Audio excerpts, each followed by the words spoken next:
ഇന്ന് first day ആണല്ലേ? അതെ. കമ്പനി ഒരു കാര്യമില്ലാതെ ചെയ്യാൻ്റെ കൂടെ വിടില്ല. എങ്ങനെ സെയിൽസ് ജോബ് വരണമെന്ന് ഞാൻ കാണിച്ചുതരാം. എന്താണ് നമ്മുടെ പ്രൊഡക്റ്റ്? അത് വെയിറ്റ് ഒരു കസ്റ്റമറിനെ എങ്ങനെ ക്യാൻവാസ് ചെയ്യണമെന്ന് ഞാൻ കാണിച്ചുതരാം. നമ്മൾ ആദ്യം കസ്റ്റമറെ കാണുമ്പോൾ നമ്മുടെ പ്രോഡക്റ്റ് എടുത്ത് കൈ പിടിക്കുക, എന്നിട്ട് പ്രസൻറ്റ് ചെയ്യുക. സാർ, എടോ എനിക്കിതിൻ്റെ ആവശ്യമില്ലെന്ന്. അങ്ങനെയല്ല സാർ. സപ്പോസ് ഒരു 3-4 മാസം കഴിഞ്ഞ് സാറിന് ഒരു ഹാർട്ട് അറ്റാക്ക് വന്നെന്ന് വിചാരിക്കും. അല്ല, വിചാരിച്ചാൽ മതി. അപ്പോൾ ഡോക്ടർ പറഞ്ഞു ഒരു മൈനർ അറ്റാക്ക് ആണ്. It's A medical miracle, sir രക്ഷപ്പെട്ടു. അപ്പോൾ ഡോക്ടർ പറയുകയാണ് ഹാർട്ട് അറ്റാക്ക് വന്നതല്ലേ, കുറച്ചാൾ കഴിഞ്ഞിട്ട് സാറ് രാവിലെ അങ്ങ് നടക്കാൻ തുടങ്ങിക്കോ.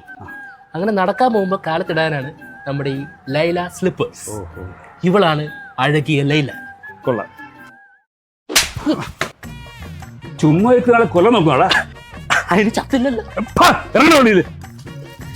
എന്ത് കാണാൻ നിൽക്കും? ഇറങ്ങി ഓട്.